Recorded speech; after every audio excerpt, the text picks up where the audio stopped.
perasaan situasi work from home, school from home udah berlangsung 3 tahun nih. Dan sepertinya udah bosen banget gak sih? Tiap kali jatuhnya Zoom, Google Meet, atau MS Team. Aduh, makin pusing nih pakai yang namanya Google Meet, Zoom, dan MS Team. Makin ribet deh kehidupan ini. Lalu sepertinya nih, kayaknya habis lebaran ini nih, kita semua sudah mulai pelan-pelan harus menormalkan aktivitas. Kabarnya sih pandemik sudah tidak akan lagi menjadi pandemik, tapi akan beralih pelan-pelan menjadi endemik. Yes, jadi artinya kita harus persiapan nih, gak bisa sembarangan. Karena sepertinya nih kita harus memikirkan juga ya, aktivitas biasanya di rumah, yang aktif di rumah, lalu ke kantor. Akankah kantor aktif atau sekolah? Apakah sekolahnya udah aktif lagi bangunannya? Atau tempat-tempat lainnya, apakah udah normal lagi? Normal energinya, jangan-jangan ada aura negatifnya nih. Sebelum lanjut, jangan lupa ya untuk like, share, dan subscribe.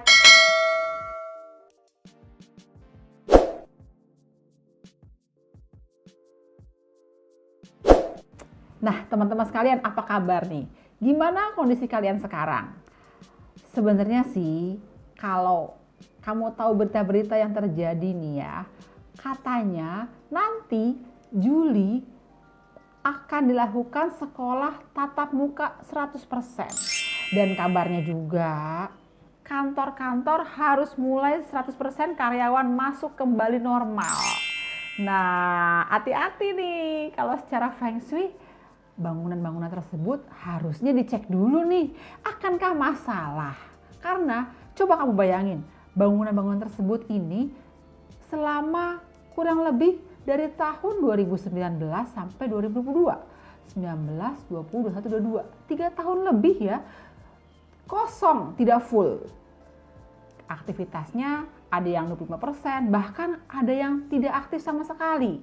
Nah, kalau tiba-tiba jadi aktif, pasti auranya berbeda. Dan tahukah kalian bahwa bangunan yang tidak aktif, jika ingin diaktifkan kembali, harus hati-hati juga nih. Karena auranya sangat berbeda. Dan aura bangunan yang tidak aktif tentunya membawa masalah bagi orang-orang yang beraktivitas. Nah, gimana nih kalau bangunannya udah lama kosong? Apalagi kantor, sekolah, tempat ibadah, dan pokoknya semua bangunan-bangunan lainnya yang biasanya digunakan untuk umum, lalu tiba-tiba kosong dan sekarang mau aktif lagi. Pastinya kalau kosong dingin. Coba, pernahkah kamu masuk ke ruangan yang dingin? Serem rasanya. Dan biasanya nih, kalau bangunan atau ruangan tersebut dingin, artinya di ruangan tersebut bisa jadi ada penghuni makhluk lain. Nah, makhluk apa nih? Nanti bisa masalah nih. Oh no. Nah, jadi artinya bangunan yang aktif dan tidak aktif berbeda loh. Hati-hati ya. Tapi jangan lupa nih, kalau bangunan kalian tidak aktif, mau diaktifkan kembali, tentunya harus di-cleansing dulu. Hal ini dilakukan supaya aura-aura negatif bisa hilang. Pakai ini nih. Tapi enggak juga sih, pakai yang lain-lain masih banyak. Jadi intinya teman-teman, kalau bangunan kalian akibat pandemi ini ada ruangan yang besar, gelap, kosong, atau ada kolam renang yang kosong nggak dipakai, lalu juga ada gudang kosong yang besar, ruang meeting yang besar, ruang training yang besar, dan biasanya dinamis diisi banyak orang tiba-tiba kosong. Nah, ini juga harus hati-hati nih. Karena bangunan yang kosong itu cenderung membuat tidak bergairah atau dingin, nanti jadi masalah. Karena itu perlu di-cleansing. Dan kira-kira masalah apa ya yang berpeluang terjadi? Di antaranya adalah masalahnya aktivitas jadi kurang bergairah alias males nih. Lalu juga membuat aura sakit-sakit nggak jelas gitu. Atau juga berpeluang tiba-tiba terkena energi negatif dari hal-hal yang tidak kasat mata. Lalu juga ada aktivitas yang membuat ruangan tersebut jadi mandek. Misalnya yang biasanya mengajukan proposal nggak diterima. Ataupun juga ruang belajar kelas anak-anak nilainya jelek-jelek semua. Nah itu dia akibat dari bangunan-bangunan yang kosong. Bangunan-bangunan yang sudah lama tidak aktif dan dingin. Wah pusing nih kalau sampai terus terjadi dan berlanjut. Misalnya sekolahan udah lama sekolah nggak dipakai.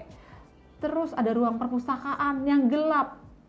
Biasanya perpustakaan banyak buku-buku nih dan pasti banyak sektor yang gelap. Lalu juga ada ruang lab, auditorium, ada kolam renang. Wah, hati-hati ya, di ruangan-ruangan ini banyak sekali terjadi energi negatif. Dan bisa-bisa nih kalau siswanya beraktivitas kembali normal di aktivitas di ruang-ruang yang dingin tadi bisa sakit atau terkena dampak energi makhluk yang tidak kasat mata. Widih, serem gak sih? Nanti anak-anak bisa masalah lagi. Juga di kantor nih, kalau kantornya udah lama tidak full alias tidak bergairah. Artinya kita harus kembali mengaktifkan kembali nih. Di kantor ada ruang meeting besar nggak? Ada ruang training nggak? Atau ada ruang-ruang lain yang biasanya diisi oleh penuh orang, tiba-tiba kosong dan sekarang akan dipakai lagi nih. Kalau sampai hal ini terjadi, yang ada hasil kerjanya nggak maksimal. Misalnya buat proposal tahu-tahu nggak diterima, atau buat proposal gantung terus, atau juga bisa bermasalah, income masalah, kerjaan masalah, network masalah, dan lain-lain sebagainya. Jadi kantor yang dingin juga bisa bermasalah loh.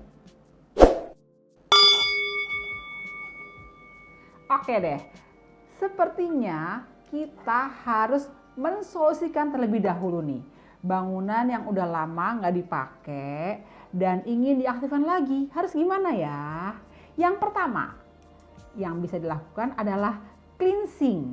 Jangan sampai terjadi energi negatif. Cleansing bisa menggunakan singing bowl, sinar matahari, air garam, garam kristal, dan sebagainya.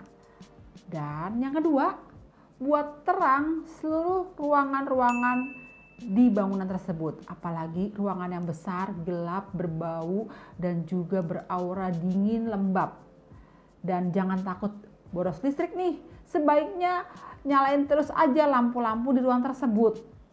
Meskipun hal tersebut tampaknya tidak berguna, tapi sangat berguna karena bisa mengaktifkan ruang-ruang yang udah lama nggak dipakai, dingin dan gelap.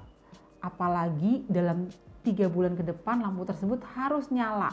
Jadi 3 bulan sebelum akan diaktifkan sebaiknya dinyalain terus nih supaya aura ruangan menjadi lebih bergairah, dinamis dan lebih hidup. Dan hadirkan cermin-cermin di ruangan yang memungkinkan, misalnya di gudang, di perpustakaan, atau di ruang gym dan lain sebagainya. Dan ingat, jika ruangan yang kosong, besar, dingin, gelap, lembab, berbau tersebut ada barang-barang seperti patung, makhluk hidup yang diawetkan, terus barang imitasi, barang palsu sebaiknya dibuang. Jadi mulailah menata furniture yang baru, yang lebih bergairah dan dinamis. Bila perlu ganti cat dengan warna yang lebih seimbang. Nah teman-teman, jadi gimana bangunan kamu? Udah dicekkah sekolahan yang akan diaktifkan normal kembali? Dan akankah kantor tersebut aktif dan bisa lebih bergairah lagi? Akibat kosong, tentu saja hasil kerjanya belum tentu maksimal nih. Jadi hati-hati ya. Oke deh, demikianlah tips seputar mengaktifkan kembali bangunan yang sudah lama kosong. Jangan sampai bangunan yang akan aktif nggak siap dan nantinya malah akan menyerap energi tubuh kamu dan kamu malah jadi lemah. Demikianlah tips dari Jenny. Jangan lupa like, share, dan subscribe Jenny Fancy Friends for Life.